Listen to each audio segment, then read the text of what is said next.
महाराज जी, आपके चरणों में कोटि कोटि वंदन। महाराज जी, मैं आपके सत्संग बहुत दिनों से बड़े ध्यान से सुन रही हूँ और आपकी बात मानने की कोशिश भी कर रही हूँ, लेकिन गृहस्थ जीवन में अत्यंत व्यस्तता के कारण राधा नाम में अभिरुचि नहीं बढ़ पा रही। तो राधा नाम में कैसे और ज्यादा अभिरुचि बने? जबान से जपना है। रुचि पूर्वक निरंतर वृत्ति नामाकार सिद्धों की होती है। साधक को भजन करना पड़ता है। यज्ञ वर्तते नाम तुभ्यम, ना कि मनसा। वो तो सिद्धों का खेल है। अभी बच्चे हो, साधक हो, कोई भी कार्य हम नाम जप करते हो बहुत आराम से कर सकते हैं। गुरु आश्रम में फावड़ा भी चला के मंत्राकार वृत्ति, सब सेवाएं करते हुए मंत्राकार वृत्ति। तो गोपी जनों की इसीलिए तो पूरे जगत के ऋषि मुनि सब वंदना करते हैं। बड़े बड़े परमहंस गोपियों की वंदना करते हैं। क्या गोपी जन की दिनचर्या थी? माला लेकर एकांत में बैठना? नहीं, घर लीप रहे हैं, धान कूट रहे हैं, आटा पीस रहे हैं, गौओं को दूह रहे हैं, पति पुत्रों की सेवा कर रहे हैं, पर एक एक चित्त वृत्ति श्री कृष्ण में लगी है।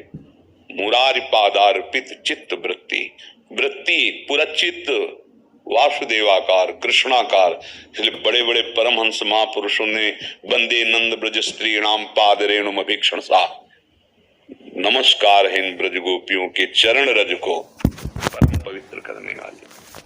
अब हमारी वृत्ति सत्य और सुख बुद्धि भोगों में हो गई है। ये सत्य ऐसा लगता है, शरीर सत्य है, भोग सत्य है, ये संबंध सत्य है। और भगवान कह रहे हैं दुखालयम अशाश्वतम, ये सत्य नहीं है, नाशवान है, और इसके संयोग से दुख ही प्राप्त होता है। बंधन मुक्त होना है तो पहले महत्व बुद्धि रखो कि मुझे समस्त दुखों से हटने के लिए, परम शांति प्राप्त, परम सुख प्राप्त करने के लिए एकमात्र भगवान समर्थ हैं। उनकी शरण होकर हृदय से नाम जप करते हो सारे कार्य करो। वो प्रमाद है जो कार्यों को छोड़ करके सोचता है हम भजन कर लेंगे। नहीं, अपने कर्तव्य का पालन करते हुए जो भजन करता है वो भगवान को प्रिय है। नहीं, अर्जुन जी को आदेश कर देते थे, अर्जुन कह रहे थे हम युद्ध नहीं करेंगे, हम सन्यासी बनेंगे। भगवान ने मना कर दिया।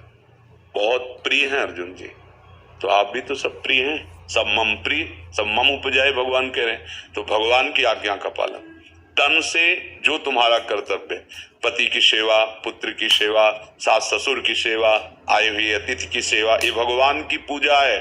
ना कि अगरबत्ती लगाना और घंटी बजाकर आरती कर देना केवल पूजा है। वो भी एक पूजा का बाहरी अंग है, बात समझ लो। अगर आप अपने कर्तव्य, अब पति की सेवा नहीं कर रहे हैं, आप सास ससुर को कड़वे वचन बोल रहे हैं, अवहेलना कर रहे हैं, हमें तो मंदिर में जाना है आरती कर आओ, कुछ नहीं मिलेगा। सबके हृदय मंदिर में भगवान विराजमान, फिर वो तो तुम्हारी सेवा के लिए तुम्हें घर में ही दिए गए हैं। सास ससुर, पति पुत्र आदि, उनकी सेवा, राधा राधा राधा। देखो अभी हृदय पावन होगा जब से जैसे मलिनता हृदय में बढ़ती है, वो भगवान में नास्तिकता आने लगती है, भगवान की भक्ति नहीं होती है। पापवंत कर सहज स्वभाव, भजन मूर्ति भाव न काओ। नाम जप करोगे जलन होगी। जैसे स्वर्ण तपाने पर वो मल छोड़ देता है, शुद्ध हो जाता है, ऐसे ही हमारा मन निर्मल हो जाता है। नाम जप होता है, जलन होती है। तो सहो सहित सहित बाढ़े भगति, तास्तितिक्षस्व भारत, आगमा पाइनो अनित्यास। ये आने जाने वाले भोगों के आवेश को, वेग को सह जाओ और सेवा परायण जीवन में समझ लीजिए। यदि आप शरीर से दूसरों को सुख पहुंचाने वाली सेवा नहीं करेंगे तो भोगना पड़ेगा, क्योंकि इतना पाप जमा है। वो कटेगा शरीर सेवा से। किसी बीमार की सेवा, अपने माता पिता, आजकल जो माता पिता के साथ असभ्य व्यवहार बच्चे कर रहे हैं ना, बहुत आगे इनके लिए खतरनाक स्थिति आएगी। आ रही नए नए बच्चों की कि अब जीने लायक नहीं रह गए। माता पिता भगवान है, भगवान का प्रथम स्वरूप माता पिता है। आपको कहीं और भगवान ढूंढने की जरूरत नहीं है। अपने माता पिता को भगवत भाव से सेवा करो। जो समाज में जिसकी सेवा का अवसर मिल जाए, ये शरीर सेवा में, तो आपके पाप नष्ट हो जाएंगे। हम लोग समझते हैं कि दूसरे का धन छीन के, हिंसा करके, व्यभिचार करके हम सुखी हो जाएंगे। ये घोर पाप कर रहे हो और इसका जब परिणाम आएगा दुख। आज्ञा के अनुसार चलो। कोई भी ऐसी, आप गृहस्थ में कितने आपके पास लोग हैं, कितने लोग हैं सेवा के लिए? यहाँ हम आपसे बात कर रहे हैं, आपको डांट रहे हैं, आपको दुलार कर रहे हैं, किस संबंध से कर रहे हैं? आप हमारी आत्मा हो, आप हमारे हृदय हो।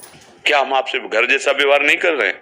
हाँ, अब ये है कि हमारे पास प्रधान वस्तु अनुभवजन्य वचन है, उनको पकड़ लो। कौन सा सुख ऐसा होगा जो तुम्हारे चरणों में न लौट जाए? बात केवल मान लो। कितना परिवार है, पूरा विश्व हमारा ही तो परिवार है जो हमारे सामने आता है। तो हमारा भजन छूट गया क्या? नहीं, हमारा भजन हो रहा है। आप में ही हम देख रहे हैं कि मेरा प्रीतम आपके हृदय मंदिर पर बैठा हुआ है, वो कृपा करके इस रूप में आया है। तो उपदेश रूप से उनकी पूजा हो रही। जैसे सूत बंदी मागध जन होते थे ना, राजा का जस सुनाते थे, ऐसे ही हमारा राजा सबके अंदर बैठा है। ये जो मैं बोल रहा हूं ना, अपने मालिक को प्रसन्न करने के लिए बोल रहा हूं। ये हमारी सेवा हो रही। तो आप सेवा नहीं कर सकते? आप जो गृहस्थी धर्म में हो, पत्नी पुत्र परिवार, ये आपकी सेवा है। हाँ, नाम का अभ्यास करो और सब में भगवत भावना का अभ्यास, सिद्ध हो जाओगे। घर में रहते हुए भगवत प्राप्ति। कहां भाग के बाहर जाओगे? संबंध का राग छोड़ना है तो घर में रहते हुए महात्माओं कहीं भागने की जरूरत नहीं। पर है कठिन इसलिए कि रोज सत्संग सुनकर आचरणों में जब तक परिवर्तन नहीं होगा तब तक हो नहीं सकता। तो इसलिए लोग फिर परेशान हो जाते हैं। केवल आप नाम को पकड़ लो। भव समुद्र से पार होने के लिए सुदृढ़ जहाज है। श्री हरिवंश प्रताप नाम नौका निज खेवर। बड़े बड़े सब संतों ने एक ही अनुभव, नाम जब चल रहा है सब ठीक है। क्या जाता है? राधा, बर्तन मांज रही झाड़ू, राधा राधा राधा, रसोई बनाए, राधा राधा राधा। क्या जा रहा है? परम सिद्ध हो जाओगे। कंडा थाप रही, विठल विठल विठल विठल। तो कबीरदास जी दर्शन करने गए थे श्री नामदेव जी महाराज के कि कैसे नाम प्रेमी है। तो रास्ते में देखा वहीं तो दो चार महिलाएं आपस में ऐसे उच्च स्वर में, ये कंडा मेरे, ये कंडा मेरे हैं। तो वैसे तुम लगा कंडे में झगड़ा करे, तो ऐसे विनोद में ऐसे खड़े हो गए। तो वहां सुन जो जनाबाई थी वो कहती कंडा मेरे, वो बाई कह रहे, दूसरी बाई कह रही तेरे कंडा कैसे है? क्या इसमें पहचान है? वह मेरे कंडों को कान में लगा के देखो, विठल विठल विठल आवाज आती मिलेगी जनाबाई। तो अब देखा कि जिनकी सेवा में रहती हैं उनकी ये दशा है तो कितने बड़े नाम जापक हो गए नामदेव जी महाराज। जनाबाई जी जिस कंडे को था विठल विठल विठल, तो शरीर में ऐसे भगवान नाम के प्रताप कि कंडा कान में लगा ले तो विठल विठल विठल विठल। वो गृहस्थी में थे। ये जो भ्रम बैठ गया है कि गृहस्थी में हम अच्छे नहीं बन सकते, हम महापुरुष नहीं बन सकते, हम दुख निवारण नहीं कर सकते, ये छोड़ दो। संपूर्ण जगत ईश्वर का अंश है ना, तो हम सबका पिता ईश्वर ही तो है ना, कोई छोटा बड़ा नहीं। ये जो बीच में मेड़े लगी है ना, ये केवल व्यवहार बर्ताव के लिए। जैसे पुत्र पिता के चरण छूता है, भाई के चरण छूता है, तो व्यवहार का ही तो सिद्धि के लिए है। तो जो अंश पिता में है वही पुत्र में है, पर एक व्यवहार की सिद्धि के लिए वो पिता के चरण छूता है, बड़े भाई के चरण छूता है। ऐसे ही ये सब व्यवस्थाएं व्यवहार के लिए। तत्व ज्ञान में, तत्व दृष्टि में हम सब एक हैं। शरीर एक है और आत्म तत्व सबका एक है। एक ही कुम्हार के आवे में सब बने हैं, कोई विलग नहीं बना हुआ है और सबका अधिकार है भगवत। अगर भजन नहीं करोगे प्यारे, किसी की ताकत नहीं कि तुम्हारे कोई दुख मिटा दे। पक्का हम रोज एक बार एकांतिक में जरूर बोलते हैं, इस भ्रम में मत रहना भैया कि तुम्हें कोई ऐसे या कुछ। भजन करो, तुम्हारे कर्म बिगड़े थे, तुम्हें सुधार लो, तुम्हारा काम बन जाएगा। तुम्हें करना पड़ेगा।